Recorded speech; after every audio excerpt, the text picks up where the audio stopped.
Thanks everyone. Can you hear okay? We have some microphones, but hopefully we'll project into the room as well. Welcome to this panel on punk politics and the police as part of the Nowhere Fast exhibition, photo exhibition in conjunction with the book by Paul O'Brien with Robert Forster and John Wilsteed. And John had quite a hand in putting together tonight's panel. I want to acknowledge we are meeting on the lands of Yagara and Turrbal people, and I want to pay my respects to elders past, present and emerging, and extend that respect to all Aboriginal and Torres Strait Islander people here and that we're thinking about tonight. And just as housekeeping, we're going to have a panel discussion. I'll get the ball rolling with a few questions, and I really hope that people will have questions of their own.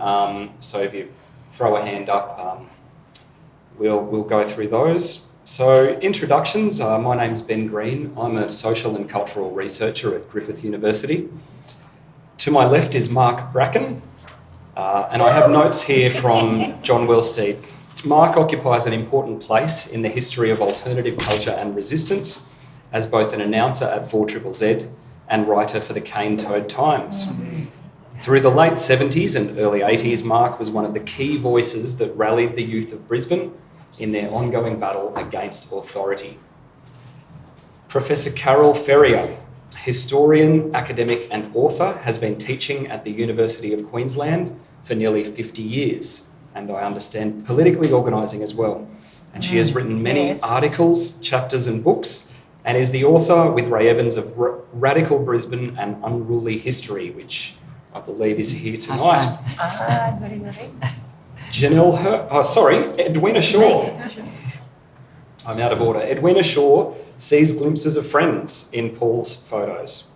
She was the commissioning editor of Bjelke Blues, which is also at the counter tonight, as well as fiction, memoir and screenplay. She is a teacher, writer and yoga instructor and has a thriving business running writers' retreats. And Janelle Hurst works as an artist sustainably and non-destructively in the urban space while exploring projects across the physical and digital terrain, exploring the fault lines of gender, racial and environmental violence. And I'm sure we'll hear much more context about each of our panellists tonight through the discussion. So I wanted to start with the room that we're in now, with the exhibition and with the photos that we're looking at, which you could see as the passage of a few people through a brief moment in time, but that moment connects to so much more, as our panel attests. So can I begin by asking you each, what was your reaction to looking at these photos? What did they put you in mind of? Mark? Well, I guess I'm here. No, that's not good. I've seen these photos, remind me a lot of sweat and noise and people going nuts. Being at Triple Z, of course, we had a pretty big hand in promoting a lot of the gigs that happened around the town. I noticed the photos of the curry shop. I remember the Queen's Hotel, the National Hotel, and of course the Refec at Queensland Uni. And until I think Triple Z got kicked out of doing gigs at Queensland Uni and we moved more into the hotel space. That's where you saw a lot of the sweat and noise and people having fun. But the fun was tempered a lot of the time by the presence of police cars outside, just waiting, see who they could pick up and take away to the watch house. So that's what these photos remind me of. Professor Carole Ferrier, have you had a chance to... Carole. To the extent you've had a chance to look around these photos, what do you think of? All these people are so beautiful.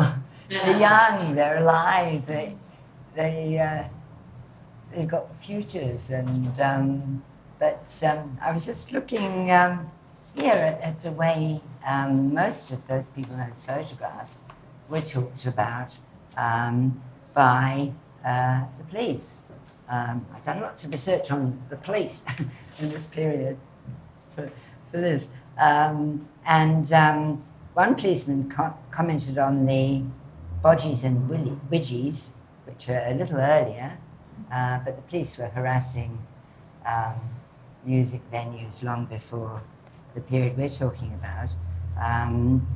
And a policeman said, "No longer are we going to mollycoddle young thugs who are about to become Brisbane's underworld." And those kinds of things get said about lots of these people here by the Queensland Police when they are busting and arresting people and charging them with drunken disorderly or worse, sometimes quite violent treatment of people. So, yeah. Thanks. That's a great reminder that some things are perennial. Edwina, my notes said that you glimpse friends in these photos, so I wonder what you think as you look around this exhibition. Well, it looks like my youth to me. And because I was out at 15, in those days there was no, checking ID at the door or anything. So I was out a bit later than a lot of these photos. The first time I was going out was to gigs at Cloudland. Cloudland still existed then, back in 1980 and then 81. So most of the venues I remember was the 279 Club. Went to the Curry Place once, and other places around town. And by then it was a lot of parties as well at people's houses and people playing in bands at houses. But there was such a great community because there weren't so many of us. So when you went out, that's why I think so many faces look familiar, because we were all at the same places a lot. And it's just showing what Brisbane youth looked like at that time for me. And the police didn't just wait outside venues for us. As a 15-year-old, I was getting pulled off the street just because I had a funny haircut or because, I was wearing weird clothes. And, they politicised us all by the treatment we received at the hands of the police at that time. Now, of course, I've got my lovely police friends here now, and they're very different. There is great style in these photos. There was Anne Richards, who was here, commented before looking at the photos, if you don't mind me saying that, the girls have discovered makeup.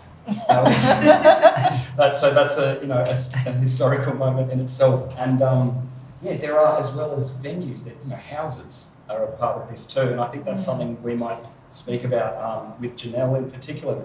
Janelle, what's your reaction? It's a little bit sad because people have died, and but it was also it really puzzles me how out of that an incredibly violent and irrational period in our history, there was enormous cultural and creative growth, and these people were part of that, and it's impressive. Thank you, and I hope we'll get to the legacy of what was achieved in these years too. One of the ways that punk gets written about and spoken about internationally is as nihilistic and having a year zero approach to history. But a lot of what we're talking about here, as Carole has already mentioned, is context. And so I wanted to maybe challenge those ideas and look at how this moment, reflected in this exhibition, maybe connects to what came before and what comes after. So Carole, I wonder if you could speak to some of the context leading up to this point in time, starting from 1978, the political context, and perhaps some of the movements that were happening locally that might have helped influence or even support the people that we see here. I did some research actually yesterday and today because I'd forgotten some of the precise dates for the things that you might want to think about and talk about. And I suppose if you're talking about Brisbane and Queensland, you've got to say something about Joe Bjelke-Petersen, who had a massive influence and was completely unscrupulous. He was first an MP in 1959, and as soon as he got into Parliament, he made enormous profits from oil exploration, paid no tax, passed on his shares to Flow, and surrounded himself with people like Ross Hinds, who, when he was made the Minister for Roads, arranged for the Southern Freeway to be organised so it would go past a pub that he'd bought, and they got away with all these things, and all the destruction of beautiful buildings and all the rest of it. And also, Joe was, apart from very much into oil investments, he was also very keen on uranium and nuclear energy. Very topical. And he announced the Ranger uranium mine in the Northern Territory that was vehemently opposed by some very courageous Indigenous activists. In Brisbane, there were large demonstrations and resistance to the exportation of uranium. And that was one of the initial things that really triggered off the mass demonstrations that you get from then and for quite a few years through the 1970s, the Right to March campaign in particular, when Bjelke-Petersen says, the day of the street march is over, don't ask for a permit, you won't get it, and so on, which produces demonstrations where 420 people got arrested in some cases. So something that really triggered off and brought people together to resist what was. And one of the funniest things actually came from the police, because when this is later on, Police Commissioner Whitrod was a fairly comparatively civilised man for a policeman, and they wanted to get him out and get Lewis, I think was the name of the cop that replaced him. So they wanted someone nastier. But Commissioner Whitrod resigned, saying that Queensland showed signs of becoming a police state, as in the rise of the Nazis in Germany. This is from the newspaper. So if you've got the police saying we're becoming a police state, I mean, that in itself was quite good. So you've got the rise of Bjelke-Petersen, who never changes, actually becomes worse, more unscrupulous, more grasping for money. But then also around just before, you also had the dismissal of the Prime Minister when he's only, Gough Whitlam, when he's only been in power for not much more than a couple of years, and things are really looking up and changing, and he brings in the Australia Council, he brings in Medicare initially. He has masses and masses of reforms and changes. And quite watched the draft. Yes. Oh yeah, brought the troops back, particularly. Yeah. So things are really looking up, and then all the right, they move in and they get him, and the way they get him is helped by actually Bjelke-Petersen, and I think they're all kind of in league, the horrible rightists through the 70s and probably have been forever, when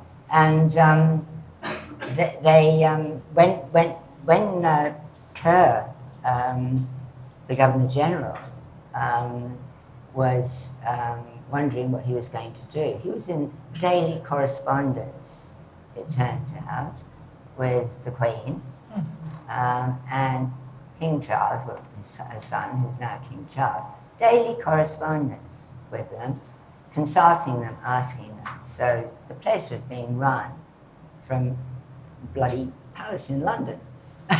And most of this, Jenny Hocking has elucidated. She's done a lot of archival research, but she can't get into the sources, and you can't get anything that, say, the Queen sent to the Governor General.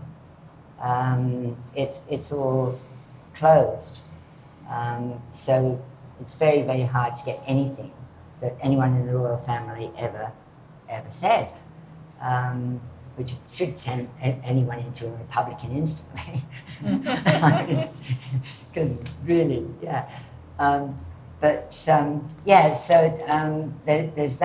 that going on, and what happens with the refusing supply is it's going to be a very close vote in the National Senate, but a Senate member from Queensland has died and has to have a replacement put in, and Bjelke-Petersen refuses to accept the one that they come up with, and he comes up with some weird idiot, I can't remember his name. Albert Field? Field, yeah. Some nutty sort of type, probably voting National. So that was that crucial vote in the Senate, agreeing to refusing supply, really came from what was going on in Queensland that nobody could have imagined would be really important in that crucially important survival or not of Gotland. So, I'll stop there. Queensland having an impact on national politics even before the Joe for PM campaign. Yeah. That had no impact at all. But looking at the grassroots and organised response, to what extent there was one in Brisbane, is that something you can speak to, Carole? What was happening here? Yes. The repression and already it had happened with the Vietnam War in the 60s. There were enormous demonstrations, and then you also had the Springboks. So you've got generations of, well, particularly university and some school students. You've got generations accustomed to being galvanised and moved and called in to show their disgust about something, white rugby teams or people pouring napalm on people in Vietnam or whatever. So it's really something that you've had for the generations seem to get shorter and shorter. So, a lot of 15-year-old people out now caring about Gaza and the Israeli genocide and so on. So that's something that's almost a feature of the landscape, I suppose, and also particularly support for land rights, and then you've got the Mabo decision and Indigenous people organising a lot, Indigenous people teaming up with other groups as well, and then the real mess of the referendum, where the yes didn't win, but an enormous amount of involvement and engagement. I think you've got going back for decades, really. I didn't come here till 73 when I got a job at UQ, but I'd been at Auckland University for about 10 years before that, just the same thing, and especially huge anti-war kind of movement, and also Maori Black Power sort of stuff. I think you can see those kinds of things, and then very much with all the people in these pictures, they look alive. Well, most of the people. Some of them a bit snoozy. Yeah. Thank you. Was there a question? Okay. I wanted to ask the rest of the panel, because that's a great point. We're looking at pictures of this vital social life and style in these pictures.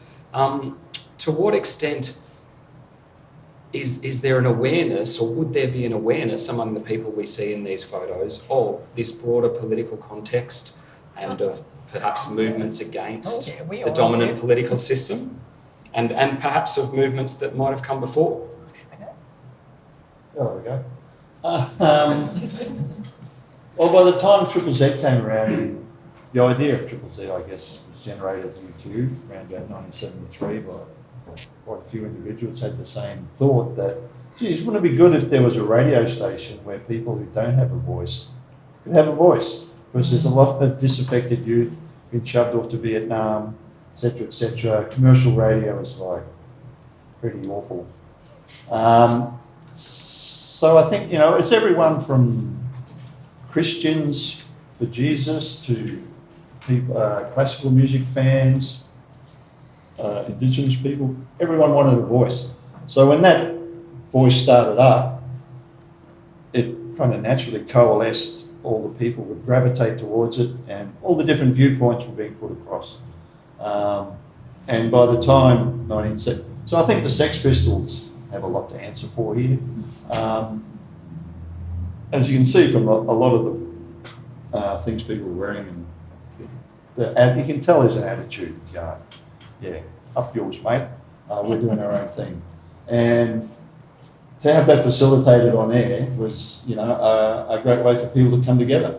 And that's where a lot of these, house parties and all the venues around town were full of people who had something to say and wanted to say it loud and didn't care. But at the same time, as Carole referred to, the police were pretty keen on repressing that. And I just remember walking down the valley one day and going past Pinky's massage parlour. And at the time, there was a big brouhaha in the papers about illegal gambling in Brisbane. And so I'm walking down the valley and I look up and I see this crane, and there's a giant gaming machine hanging off the end of the crane, being lowered in through the roof of Pinky's in broad daylight. And that's the power that the government had, that all these guys and girls were rebelling against, that you could do something so obviously illegal and yet just get away with it because, you had the power. Yeah, definitely. To do this, to ask questions. Yeah. When I was a kid, I was kind of around all of that, and I always thought that Bjelke-Petersen was this moron at the top of the tree and was not really aware of the joke underneath him that was obviously run by a cadre of very bent policemen. Do you think Petersen was aware of what was flying here? Because he was the police minister before he became premier. And he was the one who put Terry Lewis in power. He knew exactly what was going on, yes. Like my mother says, he did a lot of good things. No, he didn't. Anyway, yes. I mean, I think Sam Watson says it best in his essay here, in that we had such a strong oppositional force because we were out there, the police were in our face. There wasn't, if you grew up in the country, it was different. You didn't really notice. But if you were a kid going out on a Friday night in Brisbane on those empty streets, except for the police cars going around and around looking for something to do because they controlled all the crime. I was just thinking about the drugs aspect too, because I was busted when I was 19 and luckily got away with only 2 years probation for, a very small amount. But I'm still having to, every time I apply for teacher edge, I write a stat dec explaining that it was the Joe era. But, and not only that, when you were there getting busted, they'd be throwing ounces in your lap, asking you, just tell us who you got it from. And, I was thinking, it's probably all coming from them anyway. And then they're busting us and putting a whole lot of people in jail. So, and then they brought in really draconian laws too, like if you got busted with a joint, you could end up in jail. It was, the police were the very obvious force that all young people, any black person, any young person we encountered, and that politicised us all, I was just going to say, Brisbane is very different to Sydney and Melbourne and other cities. So do you think in a way that because of the environment at the time, with Joe, with the police and all the corruption, that we were a bit more radical than the southern states? For sure, for sure. That's what made it, I mean, really looking back, it was so much fun. Yeah. I mean, it was really scary a lot of the time too. But yeah, we had each other and it brought us all together. As Sam says, that strong oppositional force brought all the different groups together. You know, hippies and punks are not traditionally friends, but in Brisbane we all were. Although the skinheads used to be there. Yeah, the skinheads were nobody's favourite. But you know, black people and unionists and women and all in together because we had this strong oppositional force to fight against. And the police were in our faces and we didn't, you know, it was, you couldn't ignore it. You knew exactly, and every night Joe was on the telly and we'd grown up with this God King. He really was a God King. And yeah, it was. You belong over the border. Yeah, yes, and everybody south thought it was a joke, but it wasn't a joke when we were here and our mates were getting arrested, and you know, and they used to take people off and just drop them in the middle of nowhere as well, young women in bikinis or you know, and do what they liked. Yeah. I know Bracken had some experience with the special branch. Want to tell us what actually happens when they get a hold of them? The special branch. I don't think the special branch ever got a hold of me. The federal You would have police had a visited file. our house, drug squad Well, visited the our authorities. Yes. Touring the CIB. Some of them never identified themselves as to where they might be coming from. But it was certainly a constant presence, and yeah, like you're saying, whenever you went out, you knew they were watching you, and at any moment they could take any one of your mates away for whatever reason they came up with. And beat them up and hurt them. Yeah. But they also made files on everybody. And then Can you we had get those ASIO. files, Carol? Oh. And then you've got ASIO making files as well. That's another quite long story. When Goss got in, 89 I think, and they took over, and apparently lots of people in the National Party or Liberal, whatever they were called by then, had been frenziedly shredding a lot of stuff that was in their various governmental filing cabinets, because there had been all sorts of stuff. But they were frenziedly shredding a lot of files, but a lot were left over. So once the other government took over, we said, we want to see our files. We know files were made on us by the special branch, and we want to see them. And we actually had a thing called the Campaign Against Police Powers, that tried to have a campaign for demanding our files. And myself and 3 historians actually tried to use the Archives Act to say we were entitled to that material as archives, but that went nowhere at all.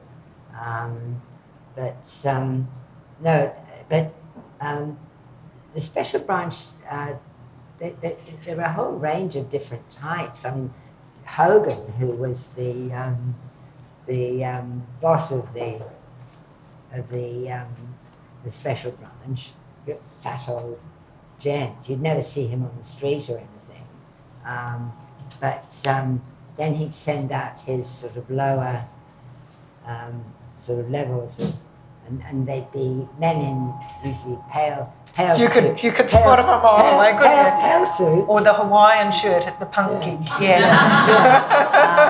And lurking in bushes on a demonstration or around the corner. And then sometimes if you were having a demonstration and there was a bit of a debate going on about whether we were going to march all the way around Brisbane or just round a few streets or, lesbian stuff. And they were just all waiting to stop us anyway. Then some of them would say, who's the leader? Or they'd work out who the leader was and go up to the leader and say, now we're going to arrest you all if you march, so are you really going to do that to your people, in your demonstration, They say, yes, we've taken our decision democratically and we're going to march right into you, or, you know, what usually went on, except some people got a bit tired. But some of them were, had much more power over people than you might think. And there were a few stories. There was one story about somebody I know being taken to Toowong Cemetery and threatened with guns. You didn't have that one? But I don't know if that was Special Branch or some sort of road. That was Special Branch. It was. And they told him, they sort of crashed in and pulled out their guns and told him to run in the dark in the middle of the thing with the guns. Right. Sort of out. Yeah. And he actually fled the state Yeah. and was severely traumatised for a very long time afterwards. Yeah. Because they had complete power. Who are you going to call? Absolutely. Yeah. And they would sit outside houses in their cars. We'd go out and say, good morning. Yes. Hope you have a good day. And you know, and you knew them and they knew you, etc. Yeah. But just one more point about the New South Wales thing. It wasn't as if the New South Wales police weren't as corrupt as the Queensland police. They just had a more sophisticated system. Oh. Because their drugs used to come across the border very regularly. There was a big bus in Sydney. You knew it was coming to Brisbane. You know, it was just more sophisticated. Can I just say that Joe banned street marches, and that actually rallied way more people than just this kind of community. It was straight for border. So everybody, these were mass rallies with thousands and thousands of people. And remember Carole out the front? Yes. Well, no, I was still at school, but yeah. No, I was still at school. No, I'd be about 10 rows back. But you were so recognisable. No, And you always remember your shoes getting left behind after you were arrested. Yeah, I used to go in high heels for some time. No, someone told us that before the demonstrations, the police would have photographs of about 20 people that they put up and said, these are the rabble-rousers and the leaders that are going to tell them all to rush into you, so make sure you get them, and then you won't have much trouble managing the demonstration. So the other thing was that there were also, so there were land rights marches, and then Queenslanders had to go over the border to get an abortion. And so there was women's leagues, Yes. Children by Choice, Women's Electoral Lobby, Women's House. So they were organised. So they're organising marches. And then there was International Socialists, the Communist Party, the Socialist Working People, and they're all fighting, but they're all organising demonstrations. And it's hypercharged, and we had a radio station that could broadcast all of this. And Michael Finucane, who did the breakfast radio station, show from 6 to 9, from, 78 when I started listening. And he was playing all this punk music. So it was kind of like this clash of circumstances and media and, Yes. times and, But it was all started because Joe went so crazy with the police. Yeah. Because that's why 4ZZZ started, was a way for people to communicate through all of that. And Janelle's got a good story because you were politicised by the police actions, weren't you? Were you there at Springbrook? Was that your first one? No. I was travelling around Australia. I was younger and missed all of that, but I'd come back in 78. And as an artist, the first street march I saw was when the street was completely empty, and on the southern side were the police and on the northern side the protesters. And as a kid, 21-year-old, I'm looking at this and I'm just going, how can this happen? I don't understand how this can happen. And in fact, that's informed my work as an artist in terms of urban interventions, because you see these things and they're just gobsmacking. the power of one corrupt man. And when you talk about Bjelke-Petersen, he incited the violence from the top down. That was the reality. And when you think about power, that man wielded enormous power, and he's very like Trump. He indoctrinated. Crazy narcissist. It was a crazy narcissist. They're all the same. These characters keep coming through history, and so there's a lot to be learned from Bjelke-Petersen, because he mirrors contemporary behaviour. Playing the feeding the chooks story. He entertained people. People laughed, and he was enormously. He was entertaining. Like Trump. A dictator, exactly Yes, like and Trump. Oh, he's just a silly old thing. He divided the they're community. awful people or whatever. But because of all the street marches and the police is hand in hand, everybody was getting arrested or whatever, I think it just created this supercharged. Yeah. I think it created the punk movement here in Brisbane. They say punk rock started in 3 cities in the world, New York, London and Brisbane. And if Joe hadn't been here, that wouldn't have been us. I mean, we had the Saints and all of that, but we had something to be angry about. We really did. So that's why there was this big upsurge of punk here in Brisbane, because we were all really angry and cranky. Yeah. We used to ring up Joe, the newsroom would ring up Joe's. Oh, yes. I remember Doing the those. breakfast show. More than often you'd get Flo. Joe! Joe. Oh, no, I don't want to talk to you people. I don't know what you people are about. No, thank you. Yeah. Good fun. That was fun. Reached out for comment, Can you talk about how some of these venues around us came into being, the house parties? So how are they organised, how are they publicised, how did word get around about where to go to? Or Triple Z. Well, yeah. It's through Triple Because Z they closed everything. we had 2 income streams. One was subscriptions and one was putting on live music. And live music goes with alcohol.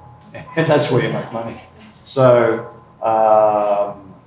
so wherever we could find a place that would, have Triple Z, have bands on there, like Cloudland's a classic example, which unfortunately got destroyed in the middle of the night by Joe, on order by Joe for the Dean brothers, leaving nothing but the memories. Yes. And so that's how word got around. We needed money to survive, because it's not cheap running a radio station, even though everybody was like on $30 a week or something. But you still, got to pay for everything. So venues with live music were always good, because people, they needed entertainment. So. And that was the same with like the Curry House and house parties. There would be this connection with 4ZZZ. And Johnny's up the back here, he's made it. So what do you want to say, Johnny? I'm a little bit pumped. Hold on to the railing. I just want to say about that, there's also a layer of bands like this couldn't get gigs at traditional rock and roll venues. And so people like John Reed managed Razor, and so it was hard for his band to get gigs anywhere. So he opened up he talked to various people in the valley who owned little nightclubs. One of those was Pinocchio's, that was the first one John opened, and then Romeo's. And so these were places where old guys would sit around drinking, strippers would go on the stage every 3 hours. They were, they'd have 10 people, and then upstairs all the gambling was happening. And so we would play. So that John really kind of started that, and then I think David Darling then came in and opened up the Silver Dollar, where the Terminus was before that. So these 3 venues in the valley in 1978, 79, maybe into 1980 were pretty important. The Curry Shop, I don't know, I've been listening to stories about this in the last couple of days. I spoke yesterday to Jerry Lee, who's a Queensland writer, and he was a dish pig at the Curry Shop when it was at St Lucia as well, when it came into it was George Street, so it moved. And we used to say Jim Dixon kind of started the notion of, who was the bass player in the Survivors, and he's currently the bass player in Radio Birdman, I think, for a tour in the country. But Jim was instrumental in getting the Curry Shop to open up Sunday nights for horrible kind of rock and roll music as opposed to the probably folkies that they had, during the week or something like that. So Triple Z's really part of that story, but also there are these independents that, and then eventually, of course, the thing that, Triple Z subscribers get, cheaper entry to those places. And then the 279 Club, the Exchange Hotel, was opened up because the Queen's wasn't really the right venue for these little local bands, whereas, so the Triple Z opening up both venues, David being instrumental in that, was really important as well. Sorry, to interrupt.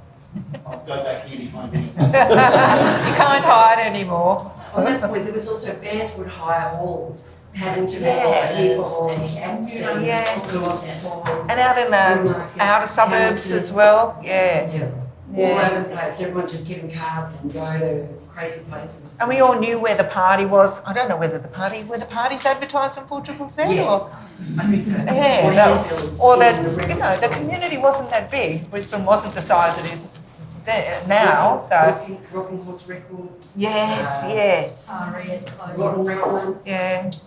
Well, that's one of the things I wanted to ask about, because this notion of young people finding spaces, hiring halls, what have you, to have their music. That, speaking of bodges and widgies, that was something that happened in that generation. They did that same thing, but something that seems new, looking around these photos, is domestic spaces, houses, things like that. And Janelle, I wonder if you can speak to the kinds of artist-run initiatives and things that happened in different spaces outside of licensed venues in particular, and outside of galleries. It's interesting.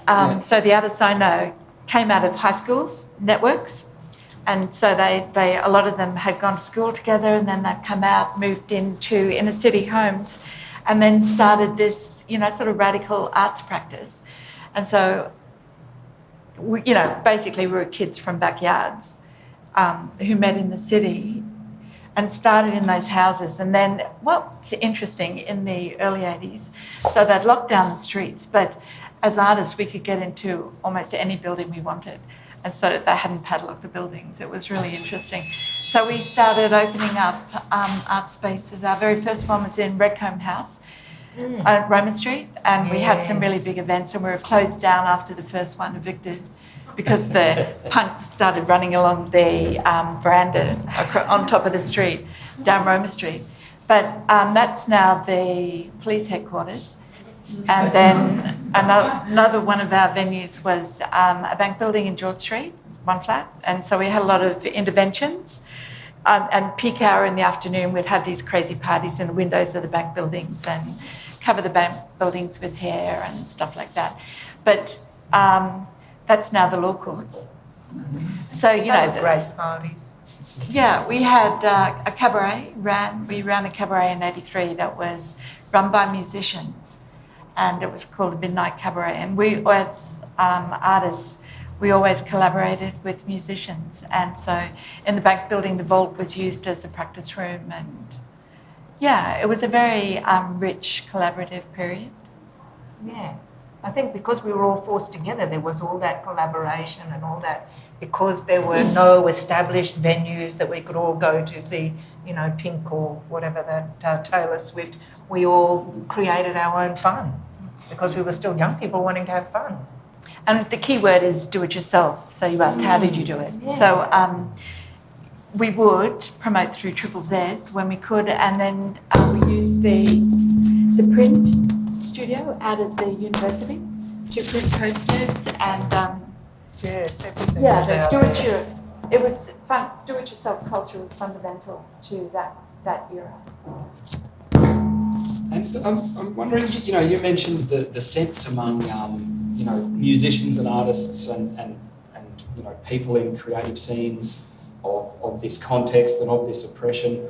To what extent was there a targeting of people based on style or based on being affiliated with these scenes, as opposed to, an out-and-out political statement, targeting of people based on, looking like the people in these photos?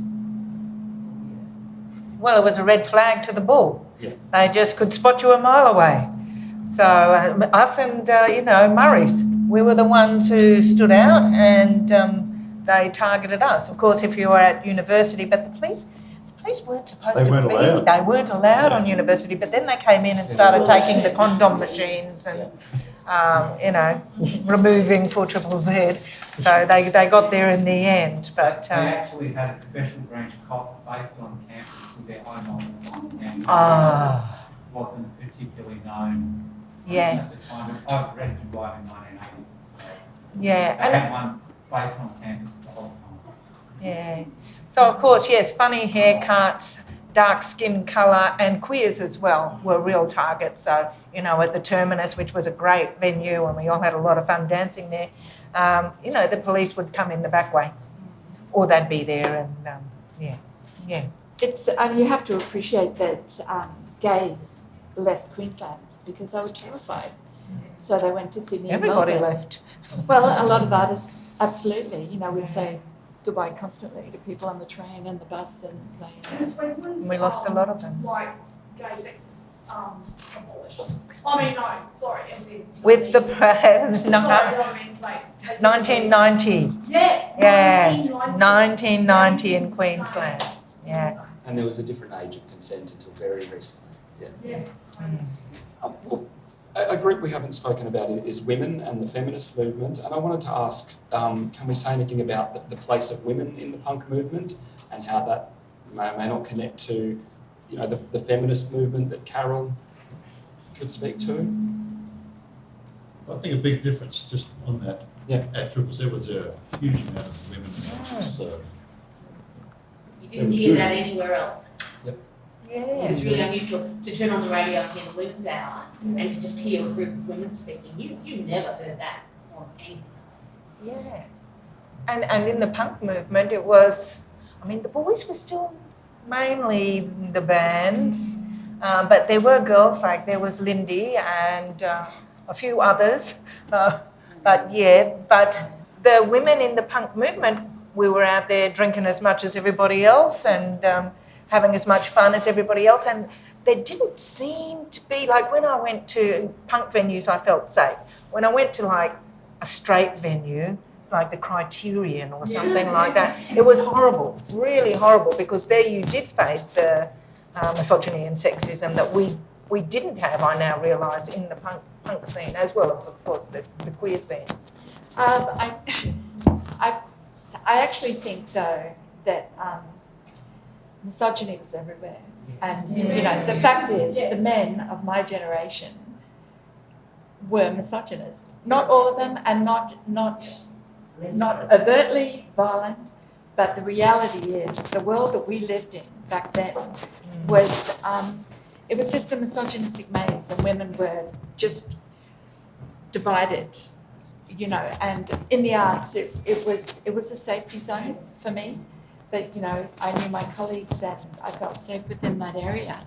But to say that the punk era was not misogynist would be a joke, because culturally they lived through a period of time they were influenced by their fathers and their uncles and their society at large. Although I'd like to say that the women in punk music were pretty fierce and feminist, and there were women's only dances, and women were agitating for abortions, and it had not been long since they got women introduced the single parents. No fault themselves. That's how I ended up, meeting all these feminist women through these gigs. So put another way, women were a driving force within this. Yeah. And a when political. Triple Z, it wasn't just the women's hour. There were women working there. All through it. In promotions, newsroom, Managing. And in the demonstrations too, it wasn't just men out the front, it was a lot of women out the front, including Carole. In some ways that's true, but women were still shoved around and supposed to be cooking for everybody and... Oh, you're making the sandwiches. Rest of it, yeah. I was remembering Marion Wilkinson, one of the most famous journalists in Australia. She started off at Triple Z for a couple of years. But there was never anyone else like her, a really enormously talented person like that. That nobody else really came after her to the station. Often the news was okay, but you wouldn't just be satisfied with the Triple Z news. If you got And the Cane Times, where we had a lot of women in there as well.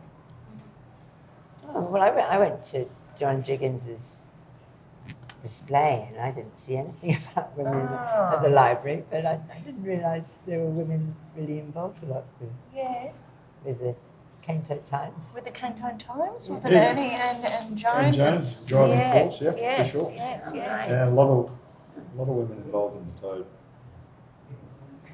The only person I really know is John, so yeah. The other thing we've touched on a little bit, sorry, John, I'll throw to you. Just going to say that the weird thing, in these photos, in the 880 of them, I feel like there's a lot of photos of women. There's more photos of women than there are of men in some of the roles. And in speaking to some of these people, when I was writing the thing for the book, some of these women, one thing that came up a number of times was how important the University of Queensland was to young students in that there was women's spaces, there was women's studies, and so it was a real kind of like an awakening to some of these women who had come from suburbs or from private girls' schools or places where those sorts of ideas hadn't been presented. To come to university, and Britain probably would have been the same, in 75 when it first started. It would have been pretty energetic, around political ideas, and so it's really important in kind of in awareness kind of growing. I think just those few little years there. Sorry. Thanks, John. Yeah, any comments on that? Well, there was always something going on at the forum in UQ, wasn't there? There was always somebody up and shouting, and now they're turning it into shops. But no, they're not. They're not what the previous Vice Chancellor. Okay.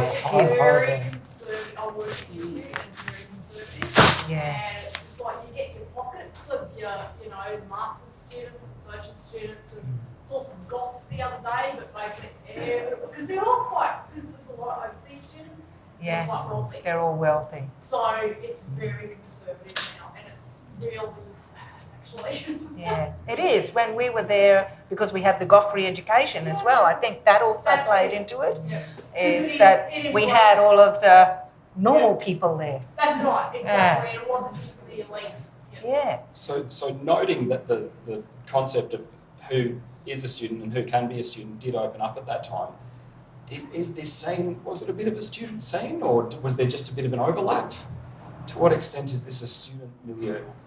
Well, it wasn't just students. Yeah. The punks, there were lots and lots of just normal working class kids out there as well. And also working class. Yeah. But there were a lot of student, the architect there and so on that, I think there was lots of crossover. A lot of architects involved. Yes. For sure. Well, that's where artists, their parents make them do architecture. Well, that's... I was one of those people. And look how you turned out. That's the other thing we've touched on a bit is, we're looking at music gigs in a photo exhibition with books in it. We're talking about a confluence of art forms and where they intersect. Can we speak about the overlapping in the interconnection of different art forms in this punk moment and beyond? And was that something unique to this place or this time?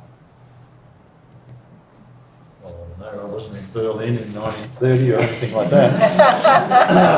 But sure, there was, cross-cultural, like Canto Times, we covered anyway. And the posters, I suppose, all the posters all that the were made to artwork, promote all Matt of Lawson the events. here, for instance, Yeah. very involved in all that. Yes. Yeah. Yeah, there was a lot of cross-pollination, as it were. Not necessarily, particularly in the punk era, but just across the board from the 70s onwards. If you're talking mixed media, is that what you mean? Are you talking mixed media? Well, I guess, is that something that it was maybe comes up around this time? Absolutely. Culturally in Queensland, I went to art college and it was very traditional in up to 79, 80, 81. And then there was a huge breakout in terms of mixed media, which then became multimedia. So everyone worked across films and video and posters and sculpture and installation and performance art. And certainly the musicians were in that mix. And appearance too, when you got dressed up to go out at night, that was almost an art statement. If you were getting dressed up and doing your hair, or it was a real political and artistic statement. Yeah.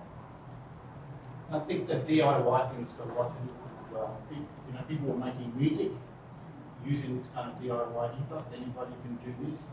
Yes. Can do this. Yes. And likewise. And that caught on. Everybody had access to photocopiers. You could do something. You could cut bits out of magazines, and who could fuck about copyright back then? Nobody did. So you could kind of steal images from anywhere and remake them into something interesting as a way of, I don't know, either maybe publicising the band in a way, but often the artwork was better than the band. Maybe we need a book of public artwork from Brisbane. Yes, all the posters, yes. I strongly doubt the sales of Letraset. We're eclipsed by the Okay, well, we're looking at the enduring impact and legacy of this time. So we've talked a little, it's been said that the context of politics and the police informed, these artistic times. What did these artistic times do, if anything, politically and socially? What was any enduring impact at that level? Well, I remember late one Saturday evening knocking at the ground floor door of the building where the Fitzgerald inquiry was taking place, and this T-shirt, the Tony Fitzgerald Fan Club, was a pretty big seller for a fan code, so we liked that. And then we got a call from the inquiry saying, we need 150 T-shirts. be at the back door of X number George Street at this time, so I did, and the door opened, I went upstairs in the darkness, handed over a box full of T-shirts, they gave me a brown paper bag.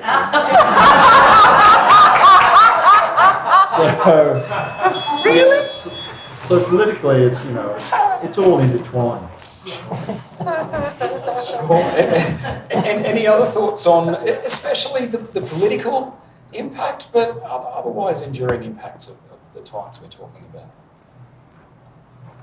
Well, certainly cultural infrastructure. Out of those, that intense collaborative period through 82, 83, 84, when the art spaces were pretty wild, and they were completely what we would now call intermedial. That out of those, they were called art spaces then, experimental art spaces.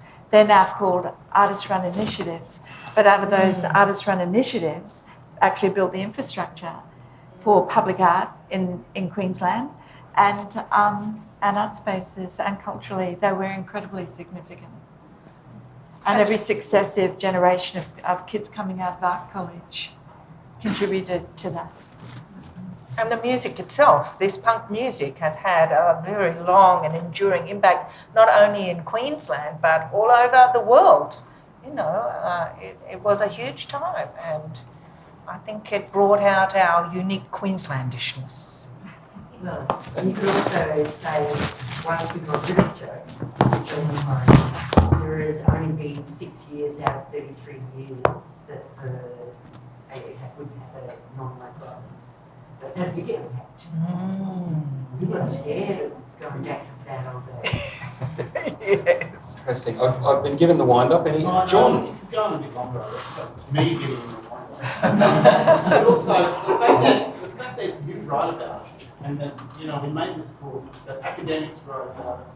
It obviously has not only an enduring legacy in relation to the kind of local, but also that there's all these connections now.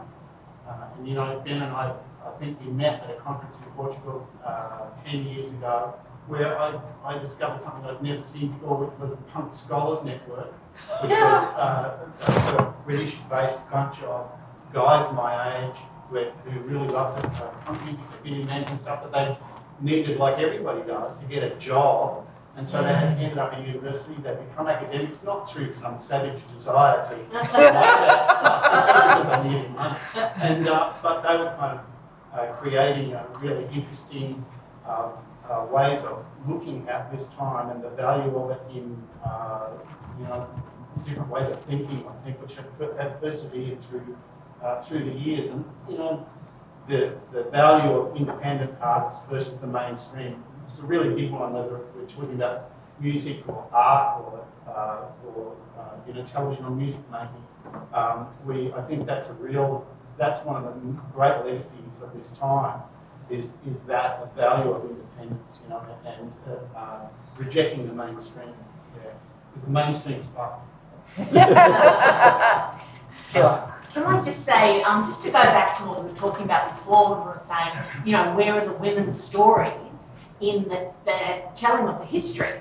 You know, like in a group that I was involved with, which was called the Fluba Troupe, right? And it was like this big gang of architects who pulled in a whole lot of the actors to kind of raise the calibre of the performance. And that really was very successful. And we did 4 big shows over 4 years. And, you know, it's sort of, in the right, nobody has written much of the history about it except for the boys. And so, of course, the blokes are writing their stories. And it looks very much like it was a male-led collective, but that wasn't the point at all. I think the women were writing scripts, we were performing, we were designing, we were creating stage props, and, you know, like there was a lot of creativity. It was that make it yourself and do it yourself. But none of the girls are writing history. So we've got to remember that. And the girls have got to write history. Because otherwise, the boys aren't, they're not double thinking. They're not overthinking it. They're just thinking, oh shit, we've got to tell this story, we'll tell the story. Whereas the girls are like thinking, oh, is this an important story? Was I actually there? You know, all of that kind of complex female thinking that goes on, you know. They were popular theatre troupes, so they were exactly. on the street doing this incredibly political,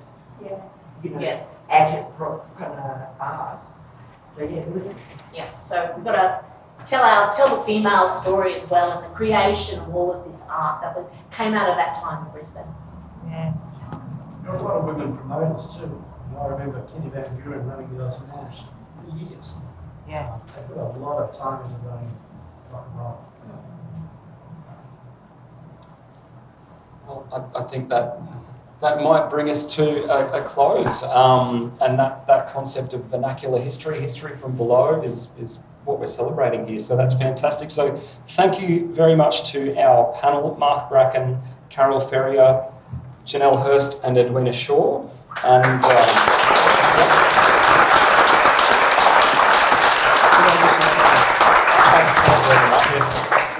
don't get too excited, but there are moves to resuscitate the Canto Times. Woohoo! So myself and a few others have got the defibrillator out, and we're going to